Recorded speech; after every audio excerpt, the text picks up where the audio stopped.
What's going on, guys? Graham GSM Matthews back here with another full-length episode of WrestleRant Radio, this one being from September 30th, 2014. So here's the lowdown with this episode. This was the only episode ever in the 6 years I've been doing the show where the audio was cut out for the first 15 minutes. I don't know why I didn't do this sooner, but if you listen to this episode on any streaming platform, whether it be the original link on Next Air Wrestling or iTunes, Podbean, whatever it might be, the first 15 minutes is mostly silence because we fucked up when we made the episode and the mics of myself and Mr. Marceau RJ were muted for the first 15 minutes, and all you can really hear is our guest Jamie Lee Mack. Now you can hear him but not us. You can hear the responses to the questions that we were asking that you can't hear because our mics were muted, if that makes any sense.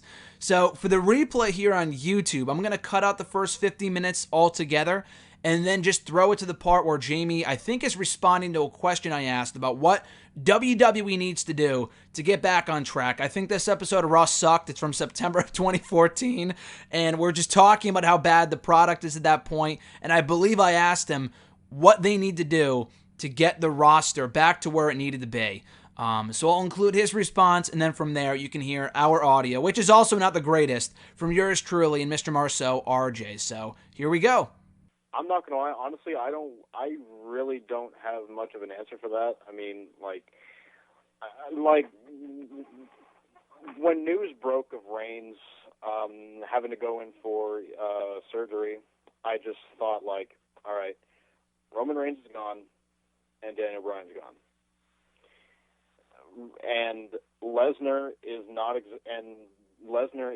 around enough to, like, you know, I'm not really sure what, I'm not really sure like what word I should use, but anyways, the top, okay, like I would say the top four guys you have right now are Cena, Orton, Ambrose, and Rollins. All great talent, but like, you know, again, it's like you guys mentioned, the roster depth. I mean, like, it's kind of difficult to base the entire company just around those four guys until Bryan and Reigns are back. And really, like, right now, I would say the roster depth is probably the biggest problem right now. And honestly, there's not really like a big spark going on right now. I mean, I want to, like, and it was the same deal with last year. I mean, like, after, like, I want to say after Night of Champions, that's when things, you know, again began to go downhill because you had that random-ass title change with Bryan, and then he gets stripped of the title the night after Raw within 10 minutes of, you know, the show. And from there, you just had lackluster feuds and lackluster storylines up until around the Rumble. And I have a feeling it's going to be the same thing this year. Just lackluster build, no depth in no depth in the booking whatsoever. So if I had to pinpoint one or like the main problem right now, I would probably say the roster depth. Oh, absolutely. I think there's a lot of different things that it's currently affecting the roster, or the overall product, definitely, but there's a lot of little things, too. There's the commentary team, which God knows we need to improve, with JBL, Michael Cole, Jerry Lawler in commentary. That's one thing that needs to change almost immediately. That's, what else? The 3-hour format of Raw is something that a lot of people complain about, okay? But that's something that's not going to change. We know they're not going to go back to 2 hours. There's really no point in hoping that it's going to, because there were a lot of reports back in 2012. They'll go back to 3 hours. They'll go back to 2 hours by the end of the year, all this kind of stuff. But it hasn't. It won't. It's been 2.5 years. Network is giving them an extra $800,000 for that third hour. They're not giving it up. Exactly. It's all about the money in a time where they need money with all the financial problems they currently have. Exactly. With all the friggin' budget cuts going around, that extra $800,000 a week. It'd be suicide. It'd be absolutely suicide. They could use it. Exactly. That free money coming in from all that commercial and stuff like that.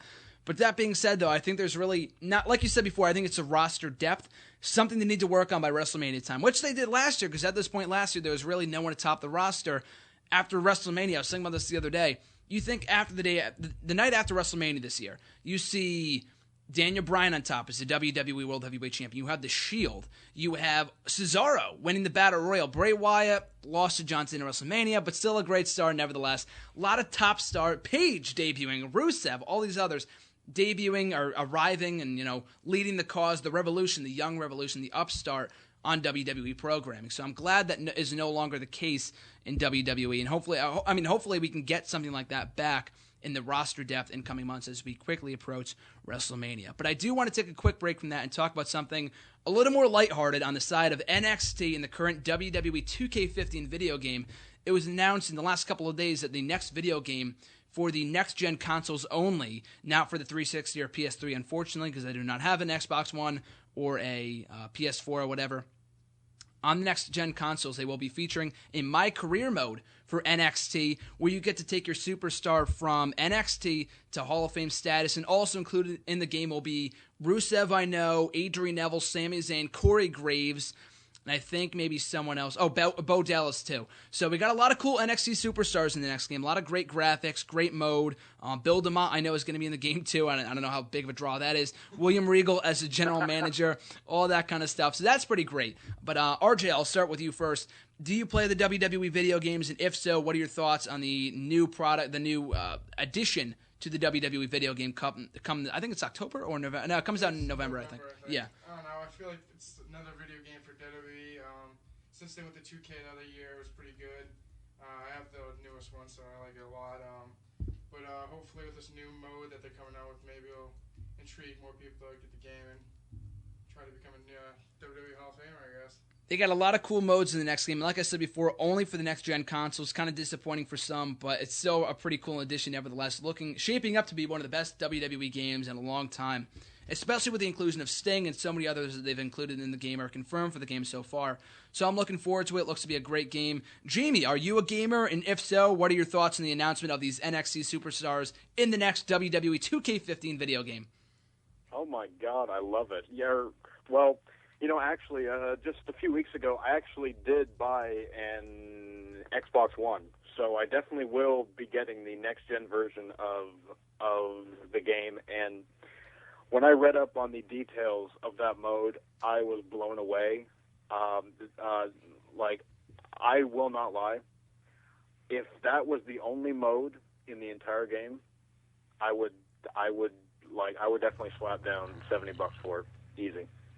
Because just from what I read, just from making your guy, putting him in the performance center, and then once he's done all that, he goes to NXT, does his stuff there, and then once you're in Raw or SmackDown or wherever. Basically, you get to choose who you feud with, and this is the part I love. Even if you lose a match, it keeps going. You don't have to win certain matches; you just keep going. The cycle just keeps moving with it, and it's awesome. And basically, I think I read somewhere that this is basically 2K's version of wrestling RPG. And for those of you that don't know what that means role-playing game, where you make every little decision. You form alliances with guys, and you feud with pretty much everybody, and it's just awesome. And this is something that I swear, it would not shock me if this was the best wrestling game that they have ever made. And this is also 2K's first foray. Now, last year, THQ still had their hand on it before 2K took over. So this is 2K's first full venture, and it would not surprise me if they absolutely blew anything THQ did out of the water. Absolutely, because I think the MyCareer Mode was a staple in the NBA games, I think, for the most part. Is that correct? Yeah. Yes. Yep. So that's probably why incorporating it into the wrestling video games, I think, is a very smart move. Great move on WWE's part to incorporate that in the new video game, shaping it up to be a great game on paper. Like we said before, I think the current gen consoles are the next. I don't know. The 360 and the PS3 come out at the end of October, I believe.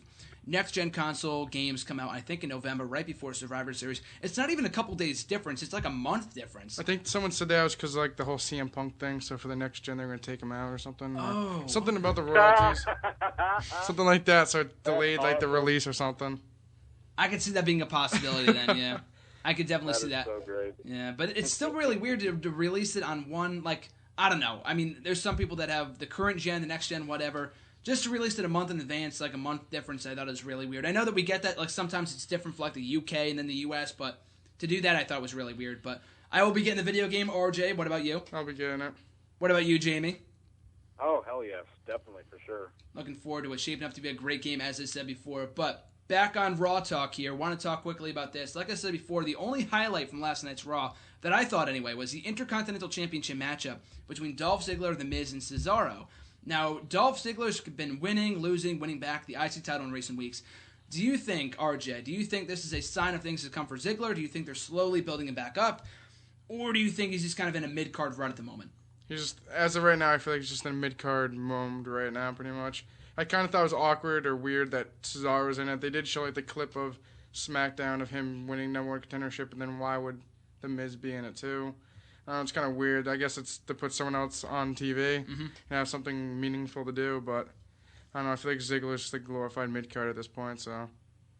They've had so many start and stop pushes with Ziggler that it's really hard to take him seriously. If they were to ever put him back in the world title picture, I'm not 100% sure of that. I'm just not really sure that we would see Dolph Ziggler as a solidified main event star at any point ever again. I'm not really sure, especially with only one world title.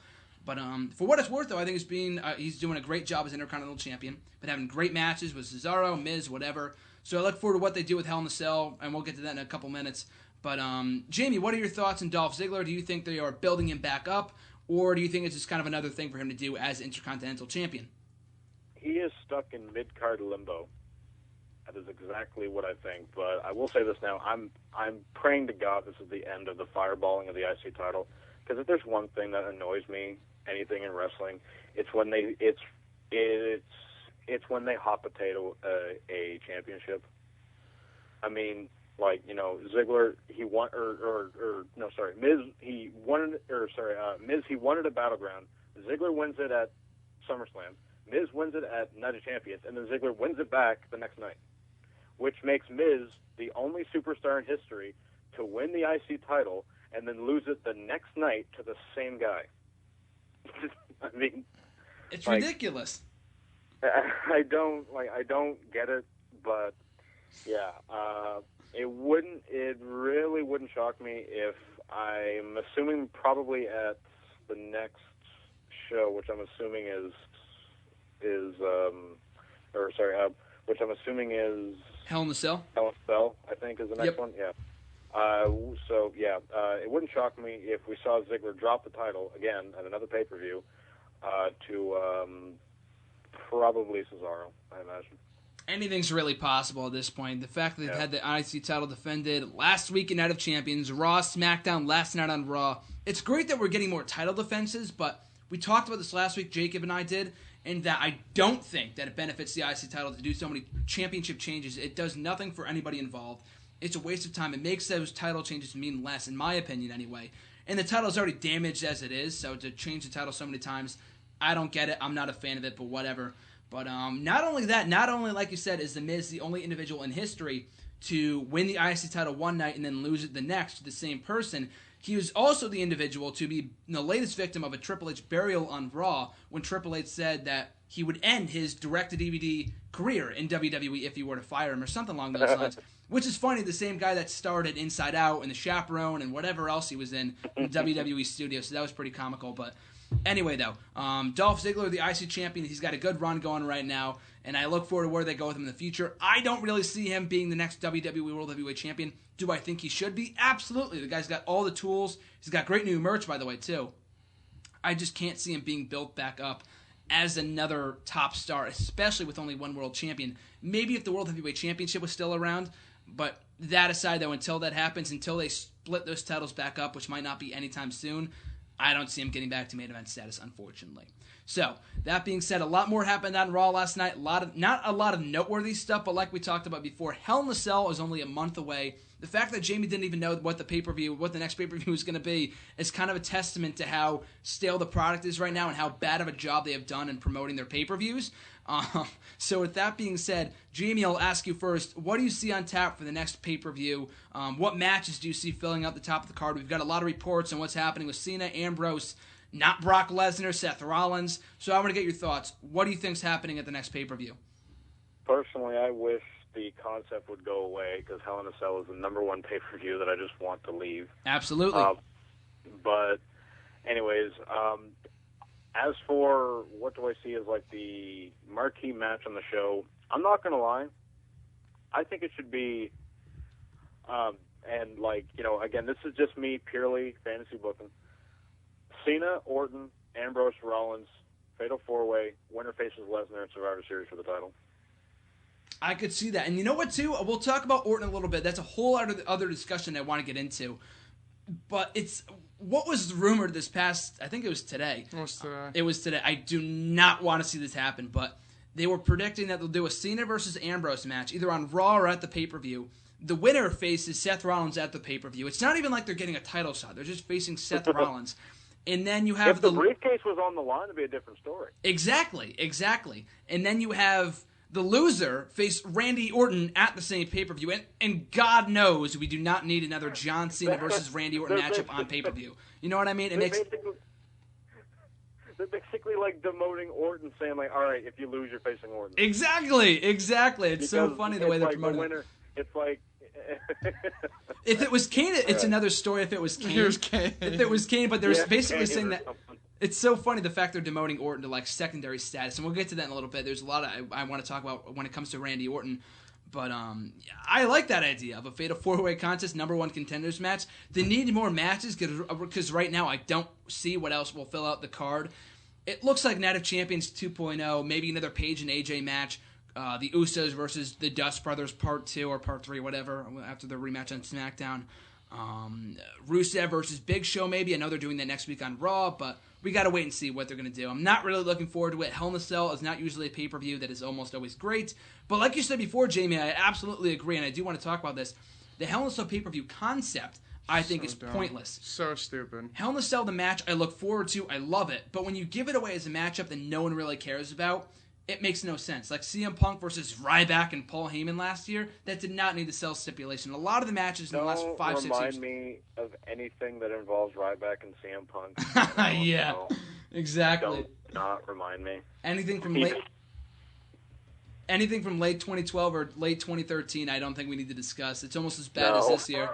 But yeah, the cell stipulation does not mean anything anymore because this, they're like, it's that time of year again. We need to put them inside the cell instead of waiting until the opportune moments. Like, I think the best Hell in a Cell match that we've seen in years, I thought anyway, it's the only great Hell in a Cell match, was Triple H versus The Undertaker, WrestleMania a couple years ago, WrestleMania 28, because nothing else at the Hell in a Cell pay-per-view comes close to topping that matchup. Nothing else since 2009 comes close to being as great as that matchup. What about Edge versus Undertaker at SummerSlam? That wasn't Hell in a Cell, though. That was a great match, but it wasn't Hell in a Cell. Yeah, it was. It was at SummerSlam. Yeah, that's what I said. It was Hell in a Cell, I think. Oh, yeah, I know that, but I'm saying from the Hell in a Cell pay-per-view. Oh, well, the Hell in a Cell pay-per-view is stupid as it is, so. No, that's what I'm saying. Like, since the inception of the Hell in a Cell pay-per-view. It just, demotes TLC, too. If I had to name, the best Cell match from the actual pay-per-view, yep, I would probably say Orton and Sheamus.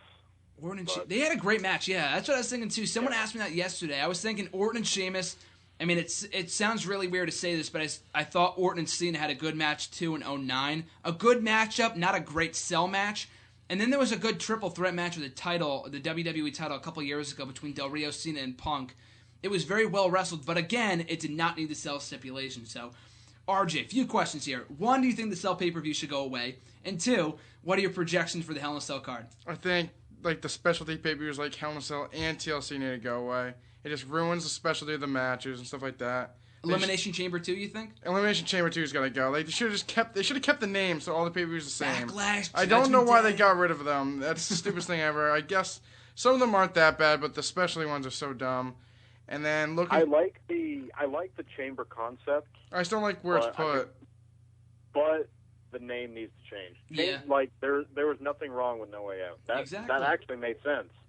I like the Elimination Chamber pay-per-view. I just don't like where they put it, because they put it right before WrestleMania and no one's ever really lost. Mm-hmm. So there's no point of having an Elimination Chamber because no one ever loses. Exactly. So it's stupid where they put it. The title hasn't changed hands inside that chamber since Chris Jericho lost. Since Jericho 4 years ago. Exactly. 5 years by next year when they hold the next event. Exactly. It makes no sense. But back to what I was going to say, Hell in a Cell, there's not too many big, not really too interested as a point. There hasn't been too much to really like notable about this event, but hopefully, I like Jimmy's idea of the Fatal 4-Way. That could actually go in the Cell, which they could actually do a couple good spots with that, and like they all kind of like hate each other, so they could actually work that out pretty well. Besides that, you said like Stardust and the Dust Brothers and Usos again. We've seen that 100 times. Paige and AJ for the 5th time. Rusev, Big Show, and that's another yawn. Maybe Sheamus defends his title. Ziggler and Miz for the 5th time. Just a bunch of rematches. They just don't... that no one cares about Exactly. either. It's just too many rematches. There's too many championship changes right now that none of them really mean anything. And Sheamus hasn't done anything with his title, so it doesn't even matter if he lost it. That's a waste of time. So stupid. Did either of you hear about how apparently there was a rumor going around? Apparently, they want Brie and Nikki in the Cell. Oh my God! I did hear about that. Please, no. I did, but it was according to a Reddit user. But the thing is, I know he accurately predicted them getting married, Punk and AJ. But he did say that AJ was pregnant, which was not true, of course. Oh, I hope not. So that being said, it looks I'm like. just saying now that okay, personally, that whole feud is nothing but hilarity to me. And if you put it inside the Cell, I will probably die of laughter. Yeah, exactly. It's so terrible. That's just too much. Too much. In a cell. If you can have the first ever Divas Hell in a Cell match, if it's pink and small, I'll laugh and like it, I guess. Yeah, exactly. But if it's like a 20-foot cell, I'd be like, this is so stupid. At least if you're gonna have a Divas Hell in a Cell match, Steel cage. Yeah, man. exactly. Give it to Paige and AJ, if anything, but don't give it to Brie and Nikki. I thought last night was an improvement. Whatever they did last night was 10 times better than anything they did with Jerry Springer, I'll say that much. But to put them inside the Cell when it could go to an Ambrose and Rollins or a Lesnar Cena, which I don't know why they're not doing, to give it to Brie and Nikki instead is just hilarious. Hilarious, absolutely. But, those are your predictions for Hell in a Cell in a couple more weeks? It's nothing big. Nothing big. I don't think there's going to be anything big for the next 4 or 5 months. Bray Wyatt, I don't even know who the hell he is, so... We'll get to Bray Wyatt in a second. Oh. But we mentioned Randy Orton before, and I really wanted to talk about this. Randy Orton is a very interesting case. Because right now, technically, he's a de facto number 2, number 1 top heel in the company. It doesn't feel like it, but he is, with so many guys out, Bray Wyatt being... I'll say... Just say buried. Buried. He was buried. At the hands of John Cena, he was. So we only got Randy Orton, Seth Rollins, and Kane in 2014 as a top heel in WWE. But that being said, though, there was a rumor, and I think... Did RJ... You say this? Randy Orton said it before. RJ said it before. Randy Orton, there's a report that he might be going babyface in time for WrestleMania. Now, here's the thing. There's been rumors, not really rumors, I think a lot of people have just been pitching it, and myself included, a Brock Lesnar-Randy Orton matchup. Now, Randy Orton would not be a heel, but he would not be a babyface either. I think he works better in the heel mode, but he's been so... What's the word for it? Devalued as a heel over the last year and a half, because it's not his fault. It's the fact they've booked him so badly. I think if they put him in a position where he could be an anti-hero, like in 2010, 2011, after when he was doing the thing with Sheamus and all that kind of stuff, I thought he was great when he broke away from the legacy. If you bring back that Randy Orton, have that Randy Orton feud with Brock Lesnar going into Survivor Series in his hometown of St. Louis, I think that could be a great feud, and that'd be a great way to kick off a Randy Orton anti-hero shtick for him going into WrestleMania or whatever they do with him, whether it be in a feud with Bray Wyatt or a Dean Ambrose. I think that could be great. But I want to get your thoughts on that. RJ first. You're a Randy Orton fan, so I want to get your thoughts. Do you think he should go babyface, anti-hero, stay heel? What do you see as the future for Randy Orton? I feel like in a way, he'd be babyface, but like his character obviously still wouldn't be like the anti-hero kind of thing. Exactly. I feel like he could do that in the coming weeks, getting sick of the Authority, kissing up to Seth Rollins, and just not want to be like their henchman anymore, and just realize that he can go on and be a bigger star than he is right now. I would love the idea of him going against Lesnar and being a new, fresh feud that I haven't seen in WWE for a while, and I feel like he could put on some really good matches with Lesnar. Could probably like his like psychotic like persona could go well with Lesnar. And they're also both the class of 2002 from OVW. Like you said before, they had one match on SmackDown like 12 years ago, but that was when Randy Orton was like a jobber at that point. So it's a fresh matchup. Yep. And here's the thing too, this is very scary, okay? So since Brock Lesnar has returned, and I just realized this, and I can't believe no one else has mentioned this, Brock Lesnar returned to WWE 2 years ago, 2012. In that time, the only fresh face, I mean, it kind of defines who you define as a fresh face. The only fresh face he's gone up against is CM Punk. That's it, because he's faced John Cena before. Fought Big Show before. He's faced Big Show before, The Undertaker before. Triple H. Oh, he never faced Triple H before, but Triple H is an established guy. He's already a veteran by that point when they feuded for a year. I don't know why they did that feud for so long as they did. But Randy Orton would be much of the same, but at least it's a matchup that we've never seen before, for the most part, aside from that one match, that we've never seen as Randy Orton being a solidified star in the WWE. So I like the idea of a Lesnar Randy Orton match, especially at Survivor Series. If they can't get Lesnar to do Survivor Series, that's ridiculous. It's one of their biggest pay-per-views of the year. It hasn't felt like that in a long time. That's the same pay-per-view that we got Randy Orton versus Big Show at last year in the main event. But even so, I think if they brought back Brock Lesnar to do a match with Orton next year at Survivor Series, I think it could be great, especially in his hometown. So, Jamie, I want to get your thoughts on this. What are your thoughts on Randy Orton as it is? Do you think he should stay heel, go anti-hero, go babyface? And do you see a Brock Lesnar-Randy Orton feud being plausible? I would probably go the same route as, I would probably go the same route as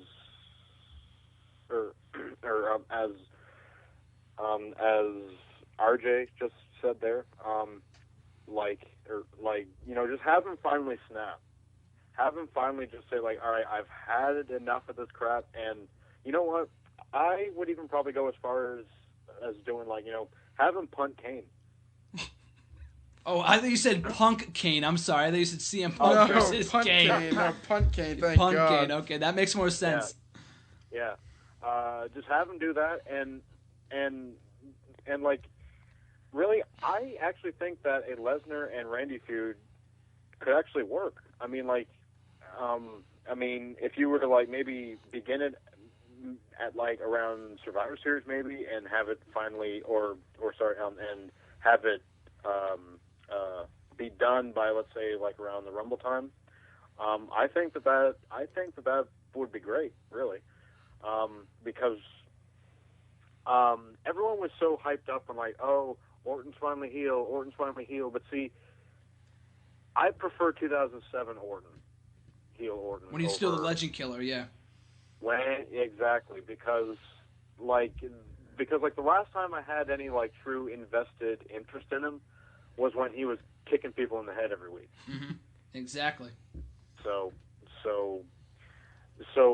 really, I mean, if there's one thing that they could do to, I guess, bring back that spark and finally, not have the product be the way it is right now, just have Orton snap in the final segment and just toss out Hunter, toss out Rollins, RKO Kane, and punt him in the head.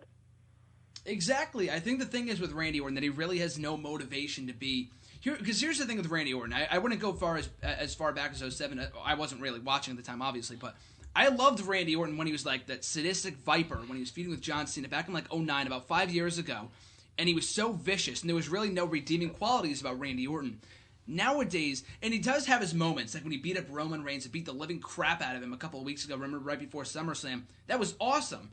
And he has his moments like when he beats the crap out of Miz, but then he goes back the very next week to being the lapdog to the Authority. They really have no consistency with the character whatsoever.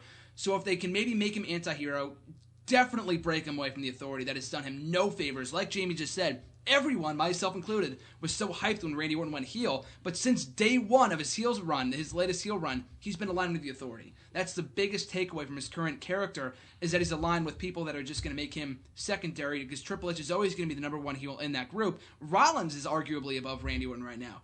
They need to bring back that spark in Randy Orton by having him separate himself from the Authority, and then have him feud with Brock Lesnar, hopefully going into Survivor Series, saying, I don't want to be that guy anymore. And here's the thing, too, because Roman Reigns is now out. The whole reason why Randy Orton didn't get a title shot at SummerSlam to begin with was because of Roman Reigns. Remember, Triple H said... Just letting Reigns get over, that's why. This Exactly. whole summer was pretty much getting Reigns over. Pretty much, yeah. But Triple H was saying in storyline was that you can't face... You can't go for the WWE World Heavyweight Championship while Roman Reigns is still around. Well, Roman Reigns is gone. So that being said...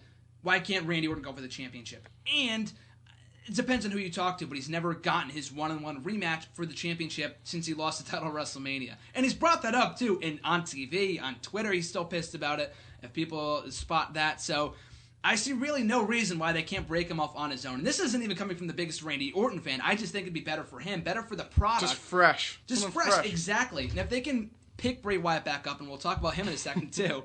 If they can pick Bray Wyatt back up, start pushing him again as a top heel in the company, as he should be, because if they never really had him jobbed to Cena in the first place, or had him look inferior to Cena over the last 6 months, then maybe the product would be a little better right now, because he'd be a top heel, and we wouldn't only have Seth Rollins. You'd have more fresh faces atop the roster that aren't just named Randy Orton and Seth Rollins. So... that being said, I think if they can right the wrongs with Bray Wyatt going into WrestleMania, they could do a Randy Orton versus Bray Wyatt matchup. They did. Randy Orton insulted Bray Wyatt. Remember at the Royal Rumble pay-per-view this year? He was saying something about Bray Wyatt being like a creepy old guy or something weird like that, and he attacked John Cena instead. I don't know if a lot of people remember that. And, I mean, obviously they wouldn't talk about this, but it was Randy Orton who punted Husky Harris in the head when he left TV 4 or 5 years ago. Remember? They obviously would not bring that up. Not at all. They're not going to bring up Husky Harris. But the history is there, for us wrestling fans that like history. But we'll go into Bray Wyatt right now. And anyway, to close on Randy Orton, I think he can, if they can right the wrongs with Bray Wyatt, or with Randy Orton, I think he can have a great run going into WrestleMania as an anti-hero, as a babyface, as a heel. Bottom line, break him away from the Authority. So we'll talk about Bray Wyatt right now. Interesting case from last night's Raw. The vignettes kind of focused more around Luke Harper. Eric Rowan was only shown once, so I'm thinking, is he gone from the group or what happened? And then Bray Wyatt was there. He was doing all the talking for Luke Harper. And I'm thinking, since the Wyatt family, they've debuted, a year and a half ago now? It's been so long that we've gotten any character development with the Wyatt family. We know nothing about them. And by this point, we probably should. In that I think they might be pushing Luke Harper as a singles guy now. So I'm waiting to see how that goes, what really the deal with that is, or if they're going to keep the group intact. It hasn't really been that long. I think they should stay intact for the time being, at least for another couple more months, if not another year, you know what I mean? So Jamie, I'll start with you. What do you think on the thoughts of Bray Wyatt possibly breaking Luke Harper away from the group? What do you think on the Wyatt family potentially breaking up? What are your thoughts on the Wyatt family at the moment? I think it's kind of a tad bit too early right now, because they've only been around for just a year. But I have always kind of preferred Harper over Rowan. I mean, it's nothing against Rowan, but I think Harper has the most, has the most out of both of them. But yeah, as for the Wyatt family, I mean, that was kind of intriguing. I mean, just those little vignettes that they did. It kind of has me thinking, all right, is Harper going away? Is Wyatt basically telling Rowan to screw off, or what's the deal here? So yeah, I'm not entirely sure what's going on with that, but I am happy to see that it's Harper. Yeah, of the three members, I think Bray Wyatt obviously has a lot of potential as well. It's better Harper than Eric Rowan. I don't think he's ready, obviously, by any stretch of the imagination. But I do look forward to where they go with this. RJ, your thoughts? I think that what I saw out of it, which I was hoping, I don't know if everyone else saw this, I feel like maybe Wyatt sees the Wyatt family in tension to get a title, and sees Eric Rowan more as an afterthought. So maybe he inclines himself with Luke Harper, tag team run maybe for a little bit, get that solidify him a little bit, have a title on him. Harper and Rowan or Harper and Wyatt? Harper and Wyatt. Oh, okay. Harper and Wyatt form a tag team, leave Rowan on the side. Mm-hmm. They take the titles, solidify freaking Wyatt. He hasn't even had a title since he's been in the WWE. Solidify him a little bit, solidify Harper a little bit. Rowan, everyone knows Rowan's on the outside looking in. And then they could have a couple good feuds with the Rhodes brothers who have this demented, weird gimmicks, just like Stardust, they do. Goldust, Exactly, yeah. They had two weird gimmicks going against each other. Yep. And I feel like if Wyatt can't get any lower than he already is, so at this point... It's not even on exactly, TV. If they're pushing Luke Harper to go single and just letting Wyatt go on the wayside, I don't know what they're doing, but hopefully they just form a tag team with Harper and Wyatt. I don't want to see Wyatt go any lower than he's gone. He was having these great matches with the Shield. The beginning of the year, Cena. Match of the year, right exactly. there. Yeah. Cena, freaking John Cena. It's just, oh my God. They just literally let this guy fall so far. And I don't understand. Like, he went from, like, in all these big pay-per-views in the beginning of the year, it was like Daniel Bryan, Cena, freaking the Shield. Now he's not even on Raw for the last 2 weeks. I don't get it. I don't know. It makes no sense. Makes zero sense. They see the potential in Bray Wyatt, and I'll say this much. Whatever they're doing with Luke Harper and Bray Wyatt right now, I think we can all agree, and we talked about this 2 weeks ago, it is miles better than a Bray Wyatt Big Show feud. Oh, thank God. but I don't get is like they have guys that like have potential that they could put on TV that make it interesting. Instead, they put like Los Matadores and Slater and Gator on TV that no one could care two shits about. The Bunny and Radham Rose, no one else cares about them either. It's a 10-minute segment that no one cares about. And instead of having guys that actually have a potential to be somewhat big in the company, they put these scrubs out there that no one cares about with stupid costumes and midgets and the dumbest shit ever. And then they had 3 Diva matches last night. One of them had the Natalia or Rosa Mendez match sucked, and then is that just so stupid, like AJ and Paige for the 100th time. 3000. Exactly. Yeah, They don't make the sense that they make. They're just so dumb. Yeah, the segment with Ambrose and Rollins was so dumb. I felt like he opens a briefcase, gets slime on, whatever. It's stupid. That was a dumb payoff. I liked the segment, but the payoff was dumb. Yeah, it's stupid. And then they just wasted so much time with the Jamie Noble and Joey Mercury looking for him. That was a waste. Stupid as shit. And he if I was them and Triple H said, if you don't get this briefcase, I'm gonna fire you, I would run in that ring and grab they go out there and get Seth Rollins and security and shit. Like, there's stupid stuff that waste time. This is the biggest time of the year. They should be putting out the best part they have. They have plenty of guys they can put out there. Instead, they let Monday Night Football kick their ass every week. Even if it's not a good game, they probably lose so many viewers because no one gives a shit anymore because the product's so bad. They just have so much. They have so much talent, and they just don't use it. That's exactly it. They have so much talent on their roster. They have Dolph Ziggler. They have Cesaro, Bray Wyatt. All these guys, okay, maybe with the exception of Dolph Ziggler, he hasn't been used right for the last year. But Cesaro and Bray Wyatt... They've been misused so bad. Yeah. But Bray Wyatt and Cesaro were 2 huge shining stars coming out of WrestleMania. Cesaro, I don't know what the hell they're trying to do with him. Someone put out a stat recently that after he lost the U.S. title to Kofi about a year and a half ago, the guy has lost 10 consecutive mid-card title matches. And that's not including the one last night, so 11 or 12 now. If you include the one from SmackDown, I don't know. But it's ridiculous how much they are misusing Cesaro, Bray Wyatt, Dolph Ziggler, maybe not so much. But they have Triple H go out there. And I jinxed myself when I said this. The Authority, I like them better when they're not on TV as much. And when they show up, it means something. Like last night on Raw, that was their first appearance on Raw in a while, I think. Or at least one of their first major appearances, whatever.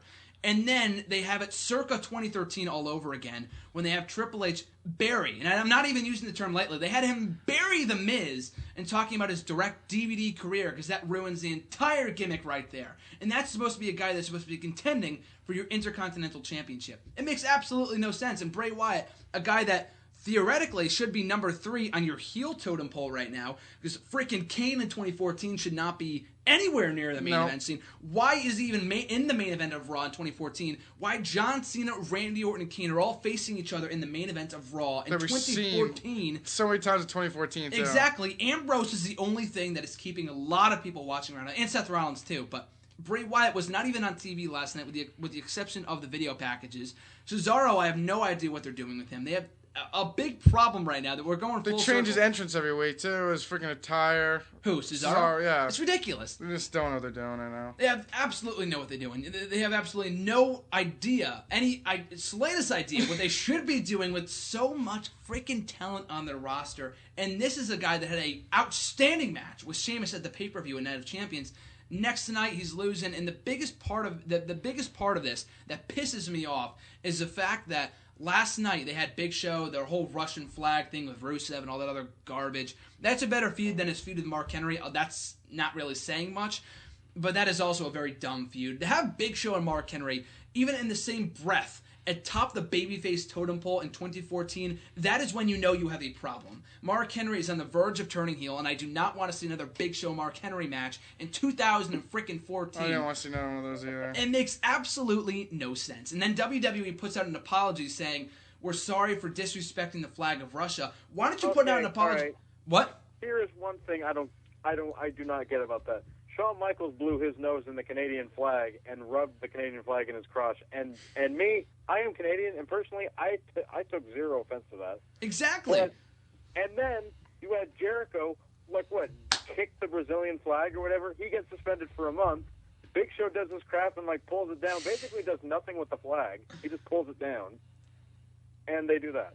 Suspend Big Show, please. If they're going to suspend Jericho for 30 days, suspend Big Show for the next 30, 60, Do you know who also fell days. far? Even though he was never that big, Jack Swagger fell off the face there, The too. heck happened? Even though he's not the best star, but, he was, pay-per-views. Now he's losing on Bo Dallas, and The guy Bo was- Dallas fell apart. Oh, what the fuck is happening? We're talking about Bo Dallas on the show. Bo Dallas went to undefeated to main event superstar. He was undefeated for a while. They haven't beat Mark Henry last night on Raw, and they ruin anything they give to Bo Dallas by having him get the crap kicked out of him by Mark Henry, a guy that hasn't been relevant in the last 3 years, backstage on Raw. It pisses me off because it makes no sense whatsoever. Heel turn. Heel turn, absolutely. But like I said, that's great that Mark Henry's going heel, but I have no desire to see him face... if he goes heel, who's he going to face? John Cena again?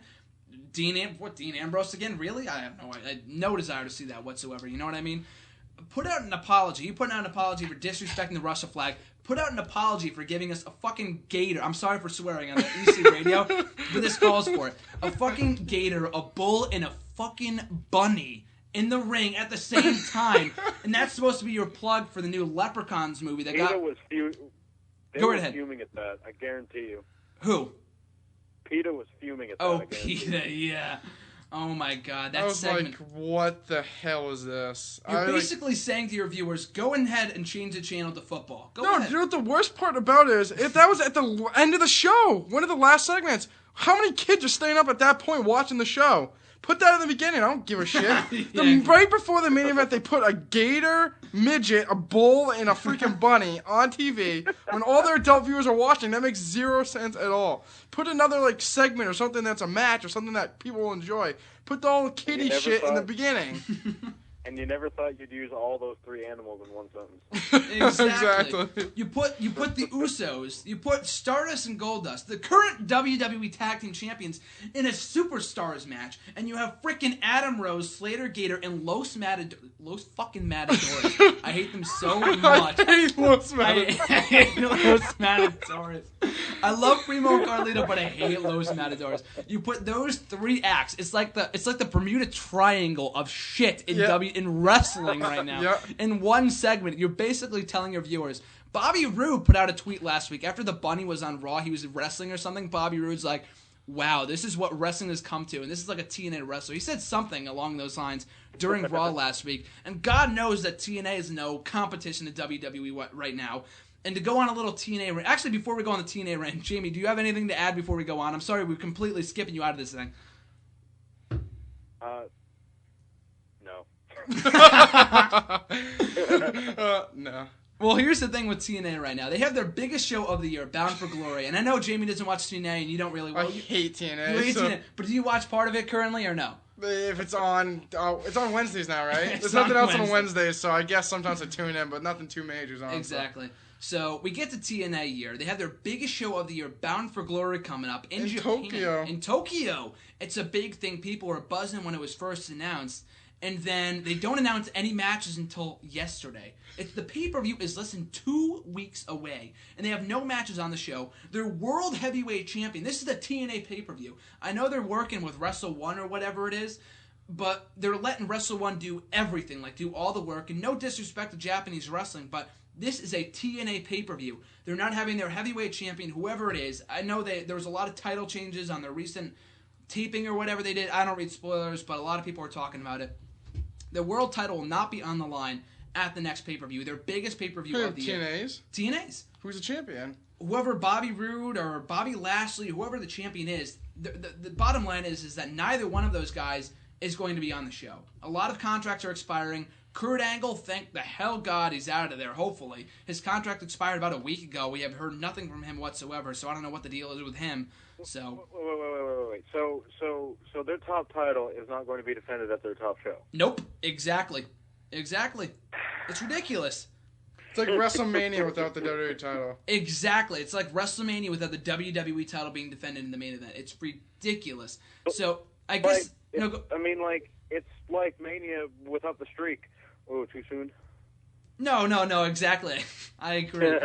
But that's the thing. I guess they're more focused on a TV deal. They're like, oh, we need to get that TV deal right now. But if you're so focused on getting a TV deal, it's contradictory to me because you have to put effort into your TV, like right now. You need to put effort into your product because otherwise TV networks are going to see this like, they don't give a shit about their product, so why would we give them a TV deal? You know what I mean? It's completely ass backwards. It makes no sense. But that's our TNA rant for today, and I think that's going to do it for today's show. Because I can't think of anything else to rant about. We got to Bo Dallas, TNA, I think it's like the bottom of the barrel when it comes to wrestling right now. But any other thoughts, RJ? Nothing. I'm still mad with the Los Matadores, but... Los freaking Matadores. I hate them. Oh, my God. Jamie, any more thoughts before we wrap it up? Well, okay, this may sound random, but, didn't Brie have, didn't she have a match on Raw this week? Yes. She did. She beat the worst in the world, Cameron and Eva Marie. Yeah, here's one thing. When Nikki said, oh, yeah, this is a 2-on-1 handicap match, when you're facing Eva Marie and Cameron, that's more like a 0.5 on one match. Yeah, exactly. She said it. I don't know if she was saying handicapped in terms of mentally challenged wrestlers or something, or I don't know what the whole deal was there. But they had Brie Bella go over. It was terrible. I mean, I know we have 3 matches on Raw. That's a good thing. But if none of those matches mean anything, and one of them includes Rosa Mendez, how much is that really doing for the Divas division? You know what I mean? It makes no sense. But I'm just saying now, for those of you that are out there trying to find work now, if Cameron can get a job with WWE, you can find work anywhere. There's hope for all of us. There is hope for all of us. So on that note, we're going to wrap up the show, a very rant-worthy edition of WrestleRant here today. We're living up to the name, people, WrestleRant Radio. In addition to the technical difficulties, I apologize for those that were tuning in early. Both of our mics, both RJ and I, were both muted at the start of the show, so some schmuck who was in this room before us kind of screwed us over in that respect. But if you're still listening, we appreciate it. Thanks for joining us. Jamie, thank you so much for coming on the show. It's been a blast talking to you, man. Before we let you go, make sure to plug anything, and hopefully we can have you back on soon, man. Yes, definitely, for sure. I would love that. Well, anyways, if you guys want to, you can follow me on Twitter at Jamie Lee Mack. Also, subscribe to my YouTube channel. Well, it's not really mine, but it's mine and Kyle's, who is at RadioK13 on Twitter. Basically, we review Raw using Google Hangout. We have our we have our career breakdowns where we take a random wrestler and we break down their entire career, like we talk about every major point in their road to, through their road in WWE. And we also have our Fave 5, which is basically our top 5 of pretty much anything wrestling related, top 5 matches, pay-per-views, wrestlers, just any topic you can think of, that is what we have. And we also, like I said, review Raw, review pay-per-views, all of that great shit. So do that. YouTube.com/the JK Report. And yeah, that's about it. Sounds good, man. You guys can check that out. And also at Jamie Lee Mack on the Twitter. Is that correct? Yes, that is That is correct. Sounds good, man. Like I said before, thanks for coming on the show, and hopefully we can talk to you again down the road. Yes, definitely. Catch you later, man. Thanks again. Yep, yeah, no problem. See you later. And RJ, your shameless plugs, your shout-outs of sorts. Go right I ahead, man. got so many shout-outs. I need, like, someone, like, write them down. So we got Molly, Jeff, Cam, Shannon, Jamie. If I didn't get you, too bad. At Twitter, at Raymond_Marceau. You find me at YouTube at Ray Marceau. And pretty much that's all I got for you. Sounds good. Making up for the shout-outs for last week because you weren't on last week's Exactly. show. But we're a few weeks away from the Hell in a Cell pay-per-view, but next week, maybe some more rants when it comes to Raw, TNA, whatever is terrible in the world of wrestling. Because God knows we will have any sort of good in wrestling nowadays. You know what I mean? It's very rare that we come across something that we can actually praise, but hopefully WWE and TNA can fix that for us in the very near future. So, that being said, folks, thanks for joining us. Always appreciate it. You can support the show on at nexteraWrestling.weebly.com. We got shows every single Tuesday right here on EC Radio. Live365.com/stations/ECTV73. NextEraWrestling.weebly.com. You can you can listen to every single show from last year. Next week, we are celebrating our 1-year anniversary here on Endicott campus for WrestleRant Radio. It's a big show. Make sure to join us. You can find me on Twitter at WrestleRant, Facebook, Ramjius and Matthews, YouTube, same thing, Bleacher Report, same thing. So with that being said, folks, thanks again for joining us. We will catch you back right here on EC Radio next Tuesday night, 9 o'clock Eastern Time, 8 Central Time. We'll catch you then.